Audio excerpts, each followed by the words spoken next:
Hello, welcome to another episode of Movies, they're pretty good. I'm your host, Travis Dudding, and today we got the let's get this out of the way episode of the David Lynch series.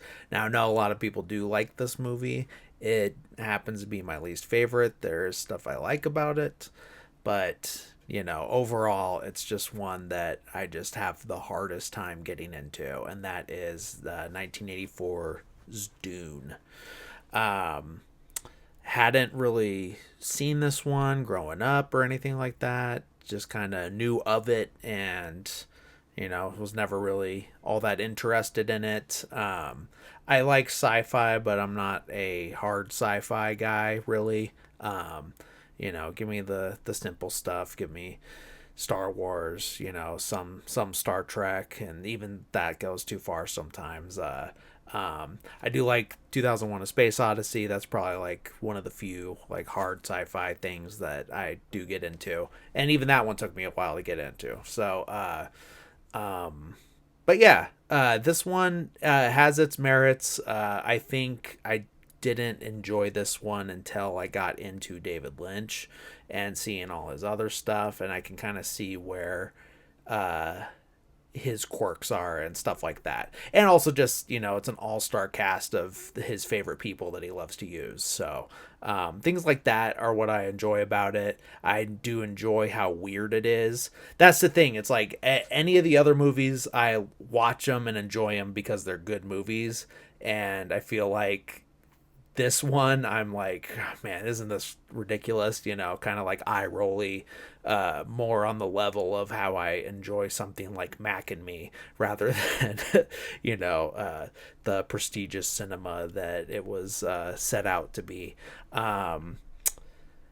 Also, just with the source material in general, not really the books or anything, but when Denis Villeneuve. That I always have trouble with his last name, but when the remake was coming out, I saw the part one, and that was another one I just really couldn't get into because that is like the setup part.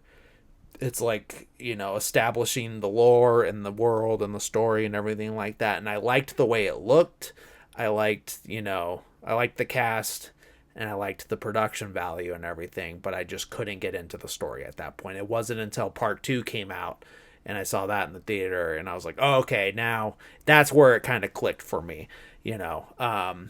Obviously there was a lot to this that couldn't just be fit into one movie, and that's, I think, one of the biggest problems with this 1984 version of it is that there's just too much story to pack into one movie. A lot of that, I guess, had to do with the producer, Dino De Laurentiis.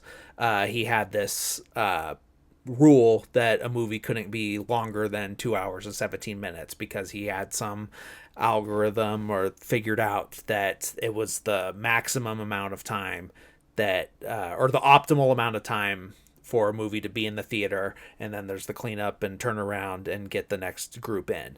If it's too long, then you get less groups of people coming through, so it makes less money in the long run. That was his whole idea with that. He kind of stuck with that with most of the movies that he did.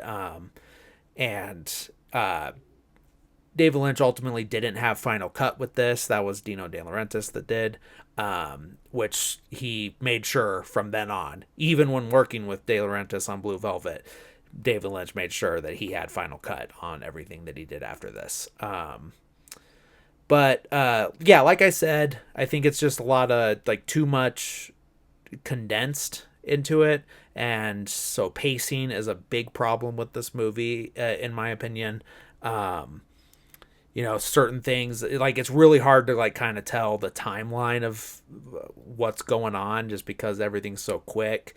Couldn't really tell that when Duncan Idaho goes to Arrakis first, that in this movie it kind of feels like he's only there like a couple days early, Whereas in the new version, you could tell it's been like months, weeks, whatever, So it's, an actual like lengthy trip and everything like that. Whereas in this one, it's just like, oh, like I'll catch ahead, I'll save you a spot, that type of like quick turnaround.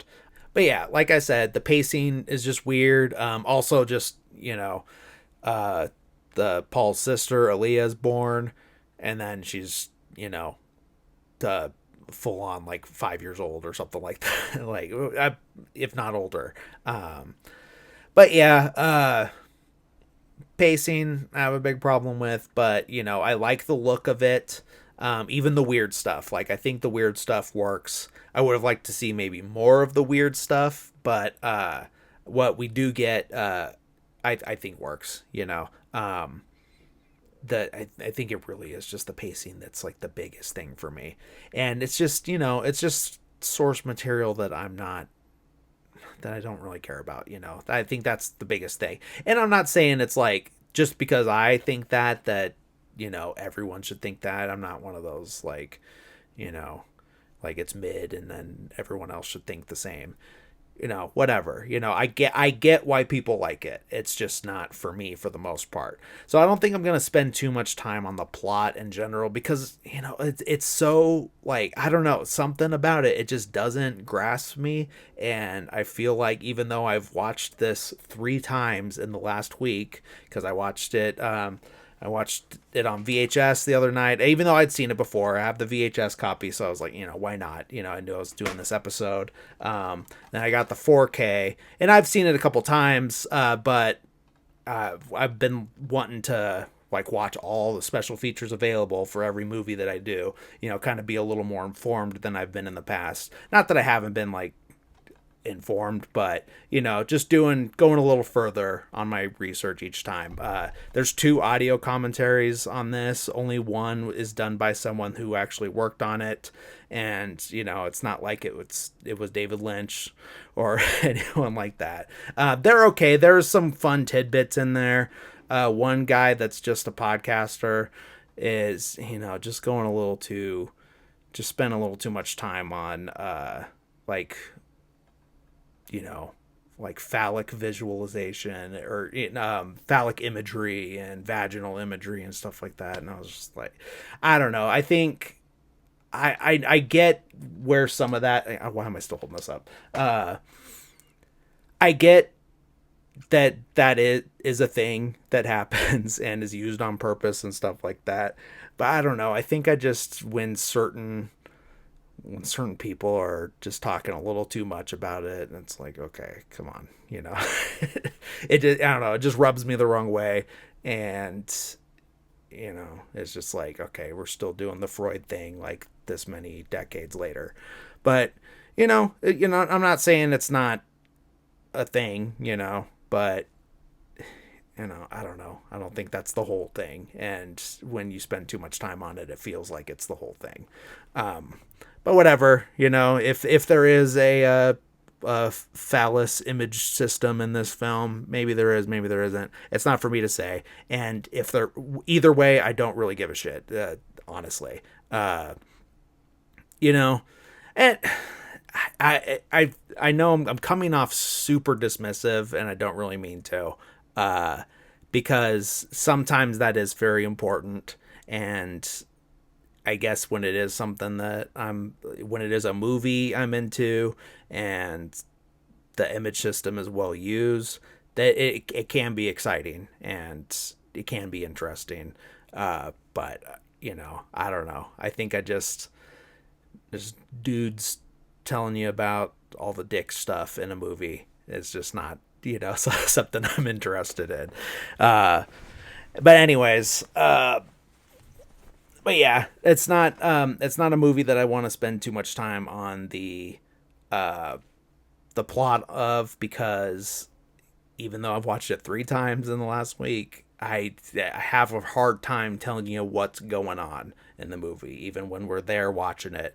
I'm like, yeah, this part's happening. I didn't really understand most of the story until the new one. And a lot of that could have been the pacing, because even the first part, like I said, I wasn't into it really all that much, but I could still grasp what was going on in the story. I was like, okay, this is what they're doing, is boom, boom, boom. But ultimately, it's there's warring families. There's trying to get control of a desert planet. A lot of people say that this is probably allegory for oil in the Middle East. It could be any number of things. I know there's a lot of religious stuff involved, and a lot of people had like these big awakenings when they saw Dune Part 2.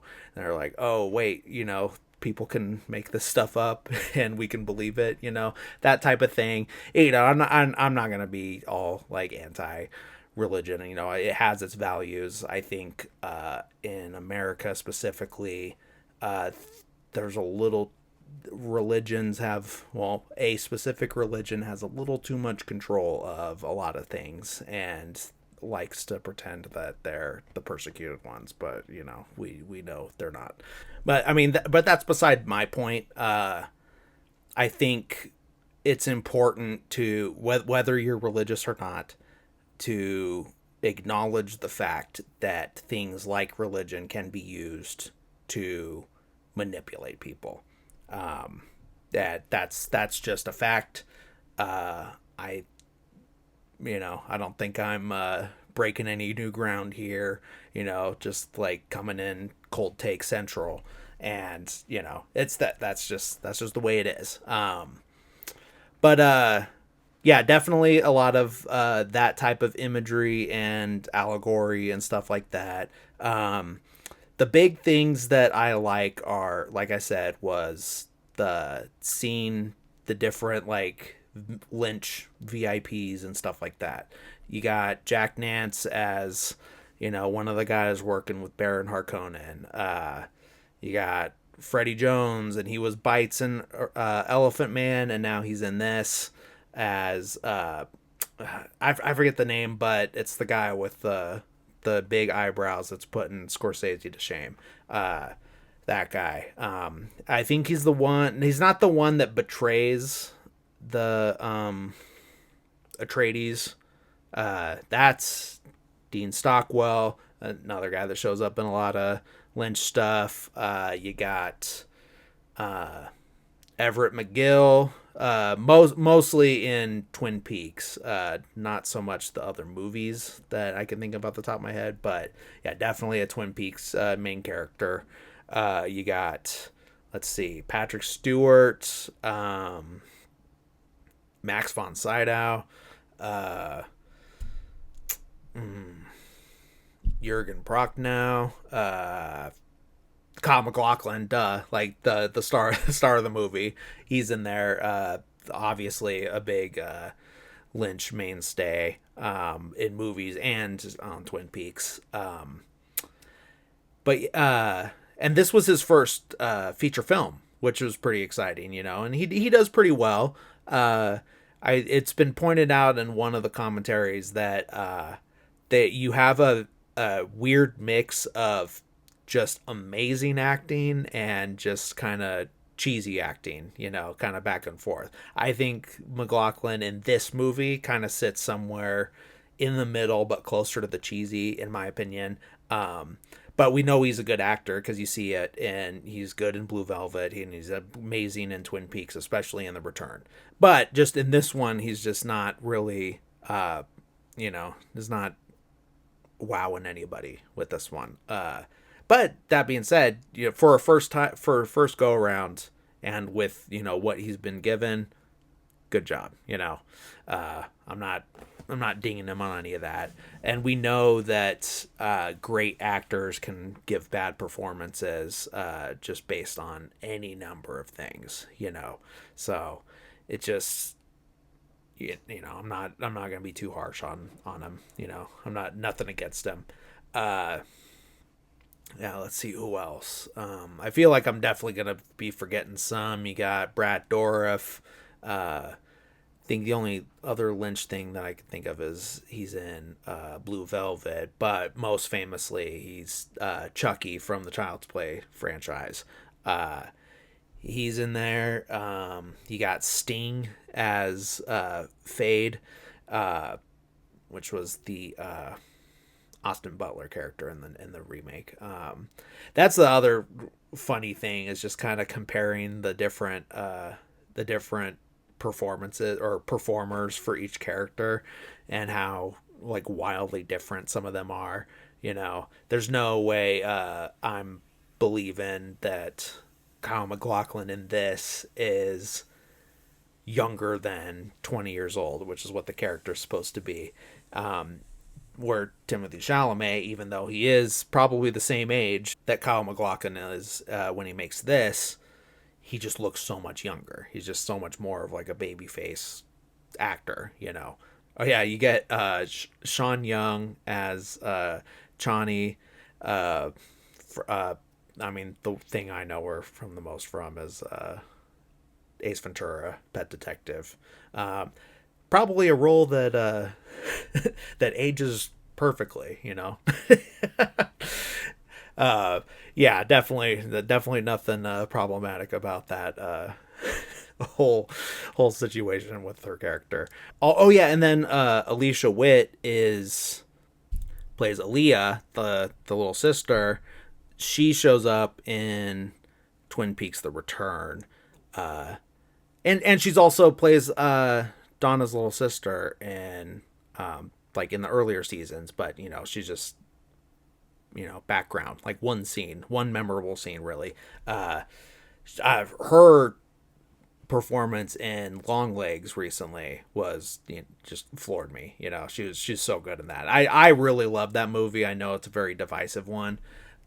That was probably my favorite film of 2024. I just cannot get enough of that one. Yeah, just there's a lot of great performances, and then like I said, some that are just kind of so. I love the use of miniatures and models and stuff like that. I think that stuff works for me. Some of the stuff that doesn't work is the early digital effects for me. And I think that we do know that Lynch can use digital stuff well, even if it like kind of looks bad. He uses it the right way. A lot of the CG stuff in The Return is, I think, technically bad, but the way it's used works, in my opinion. And I'll talk more about that when we actually get to that. But yeah, it's like I said, different families trying to get control of this planet. There's a thing called spice, and it's a lot of stuff that that Frank Herbert, the original writer of Dune, thinks that George Lucas like ripped off from him, and I can see where he's coming from on a lot of the stuff. But if everyone is seeing these same world events happening and everyone's coming to the same conclusion, it's like, why are we fighting over this oil in the desert? Then some of the stuff's going to be similar. But there's definitely a few things that it's like, okay, does it have to be this similar?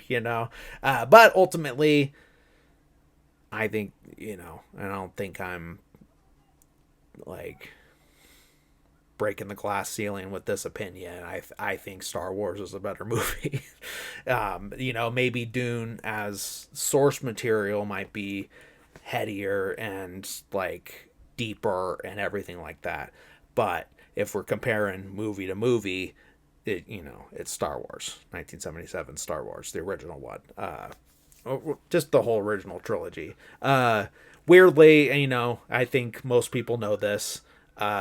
David Lynch was the first person that George Lucas approached to direct Return of the Jedi. Lynch turned him down.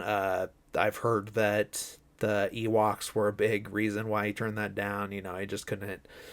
He just thought it was a little too weird even for him. And probably just felt like he wasn't the right person for it. And maybe he wasn't. If David Lynch doing sci-fi is this product, then maybe it's a good indicator that maybe that's you're not the right guy for this, or not. Maybe it could have been amazing. Maybe it would have been not divisive back then. When you grow up and all the movies are already out. I think Jedi was my favorite when I was a kid. Yeah, but hearing my parents talk, a lot of people had problems with the Ewoks.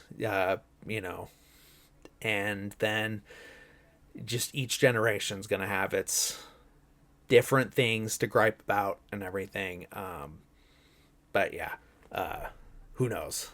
And it's kind of fascinating to think about a lot of this stuff. Like, oh, what would David Lynch's Return of the Jedi be like? What would Tom Selleck's Indiana Jones be like? All these different things, and we're never gonna know. But it's just kind of fun to think about sometimes. One I can pretty confidently say would have been the better product would be Stanley Kubrick's Napoleon movie versus Ridley Scott's Napoleon movie. Yeah, I think Kubrick would have. I don't think there's anything that Kubrick did that wasn't incredible. Other than like maybe his like first very few, like the first two movies, like Fear and Desire and The Killer's Kiss. Ultimately pretty forgettable. And then once you get to The Killing is where he really, picks it up. And then, but once again, I'll talk about that when we get to the Kubrick series. I think I might do Kubrick next after Lynch. That's that's months away at this point. But yeah, like I said, pretty troubled production overall. A lot of people fighting over control and stuff like that. I think under the circumstances, it could have been a lot worse than it was. But I think it's good for like young filmmakers to get this kind of reality check early on in their career and just be like, all right, well, I did it this way and now I know I want complete control from now on. I'm trying to think of another scenario that's happened, like another big name one. But I'm kind of blanking right now. Oh, back to Star Wars, George Lucas. Like he had a lot of a lot of problems working with the studio when he was making the original trilogy, especially when he made Star Wars in general. And that's why when he was like, okay, well, once I do these prequels, I want full control. And I think George Lucas with full control is a little too much. I think that I liked the prequels when they came out and then didn't like them as I got a little older and then have come back around to appreciating aspects of them more than I did back then, or in the middle part. And I think a big part of that has nothing to do with the movies themselves. I think the extra context given to that trilogy by the Clone Wars animated series, it played a big part in that. And it basically meant like, hey, you're supposed to care about these and here's why you should care about these characters. And then there's all this like extra stuff that's like, oh yeah, like now I do care about Commander Cody or whoever it is. And it maybe if this was more successful and things went a little more their way, there was a plan to do 5 of them, because that's how many books were out at the time, I believe, and maybe it would have been just a completely different thing, and who knows? And then we wouldn't be getting these new ones now. Yeah, it's just I don't know. I don't know why I'm going so long on this, thinking about the butterfly effect of what could have happened if this movie worked out right. And then maybe if it did work out, we wouldn't have gotten the better Lynch movies that came after. So, It's just a weird thing to think about. Another interesting role is Jose Ferrar. He's playing the Emperor in this one, but his son Miguel Ferrar has a big recurring role in Twin Peaks and The Return. Um, so even though Jose is not in any other stuff, it's still like kind of he likes to keep it in the family with a lot of these roles and stuff. And I gotta say, even though it's like weird as shit, all the stuff with the Baron and he's like floating around and stuff is more engaging to me than the newer version. And I like the newer version. I like Stellan Skarsgård as the Baron, um, but I think the weirdness of this version uh, is just it's way more entertaining. At least there's just so much everything that's going on in those scenes. Uh, the set design, the character design, just they have like the weird plugs in their body, and then you unplug it, and blood starts coming out or pus or whatever. And the fact that that's unexplained for the most part is cool. I like that stuff, and maybe if it we spent more time with that, or if it was more consistently like that across the whole movie, maybe I maybe I'd like it more. But yeah, I like that stuff. It's weird. It's so tonally different than the other stuff in the movie. Uh, but I do enjoy that stuff. I like the intro with Virginia Madsen as the princess, kind of just like setting up the story. I think the thing I like the most about that is how she like tells a thing, kind of fades out, and then comes back in. Oh yeah, I forgot, and then just drops another extra bit of information.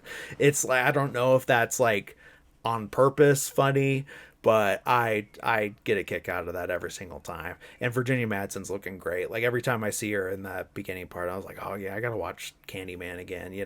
Uh, but yeah, that part's weird. Wow, what else? There was another thing that I was thinking. Oh yeah, the end credits. It's just so 80s. You got Toto did the music for this. The band Toto, crazy.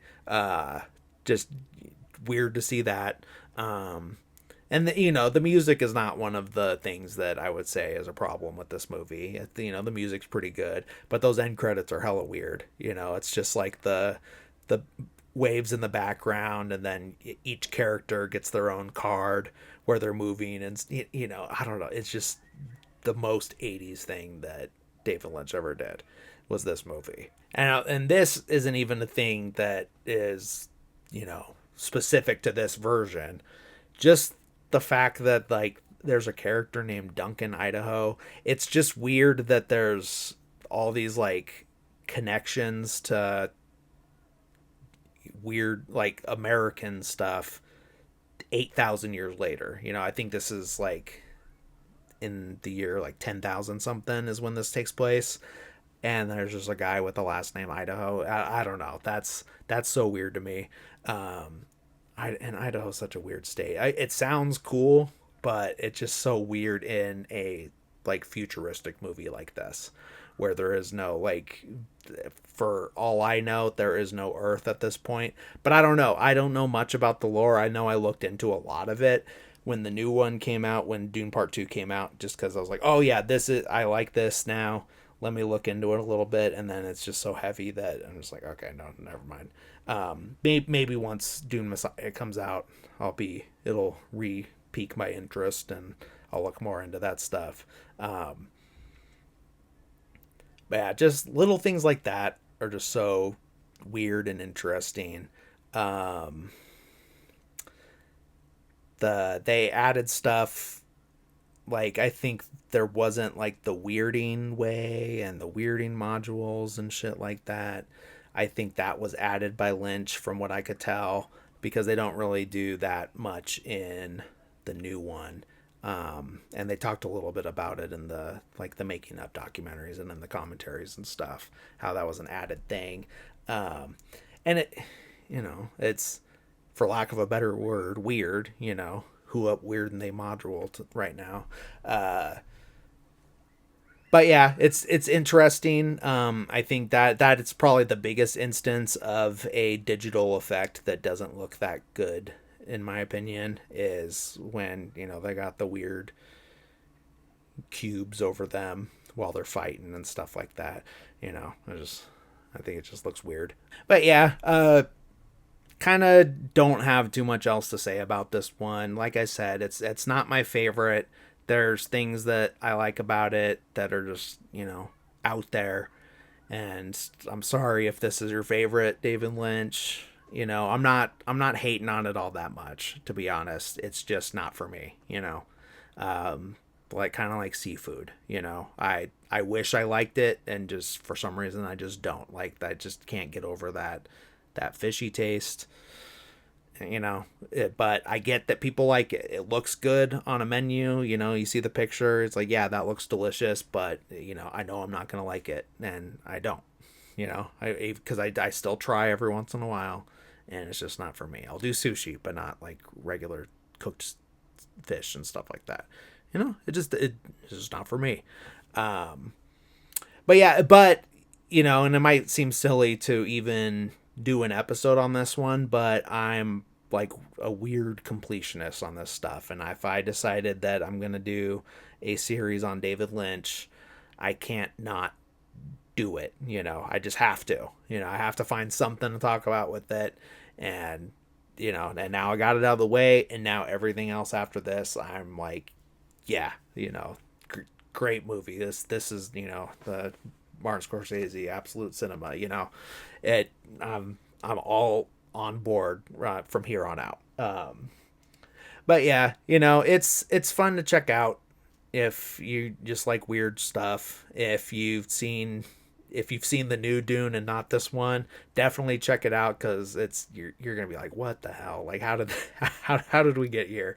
But and if you've seen this one and not the new one, and just check it out. I think the new one's pretty good. Even though part one's a little boring, part two, if you watch them back to back, it's gonna be like, oh, okay, yeah, this, it makes sense now.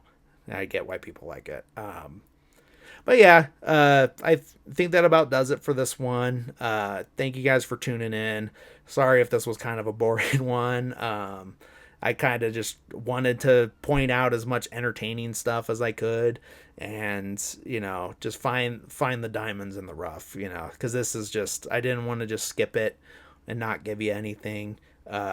This this whole podcast is just an exercise in self-indulgence, and I'm doing this mostly for me than anyone else, especially because there's 20 of you guys that listen regularly, and what portion of that is people that I know personally that are doing me a favor.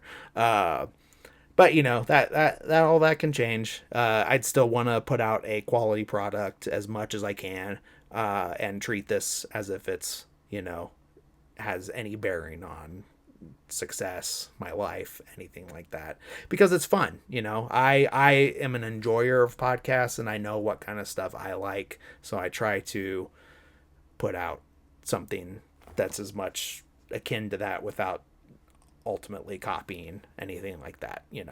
So yep, so thank you for tuning in. Hope you guys have a good week. Tune in next week for Blue Velvet. I do want to say, yes, I have covered Blue Velvet before. I have probably watched it about 10 more times since then. It is the David Lynch movie that I've watched the most. So I feel like I probably do have more to say about it now than I did back then. And I'm also like way more free flowing with this. I'm not really taking notes like I used to, because I feel like when I take notes, I get too hung up on just reiterating the plot beat by beat. And that can be good for some people. Some people like that. I feel like that works better if you have more people to talk with and it's not just me talking to a camera. But yeah, like I said, covered that movie already, but I'm gonna do it again. Hopefully, I have some more to add to it. But and it probably is my favorite one because it is the one I've seen the most. But maybe it's just because it's a little more cozy than say Mulholland Drive, which I think is the best David Lynch movie.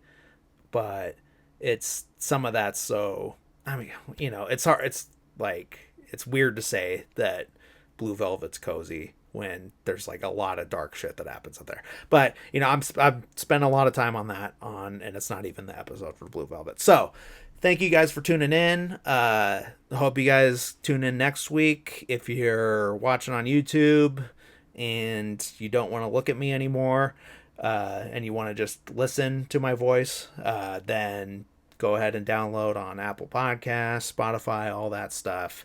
And if you're listening but want to see my overuse of hand gestures and shit like that, and my, a portion of my VHS collection behind me, then tune in on YouTube. But thanks for stopping in, and see you next week. Thanks. Bye.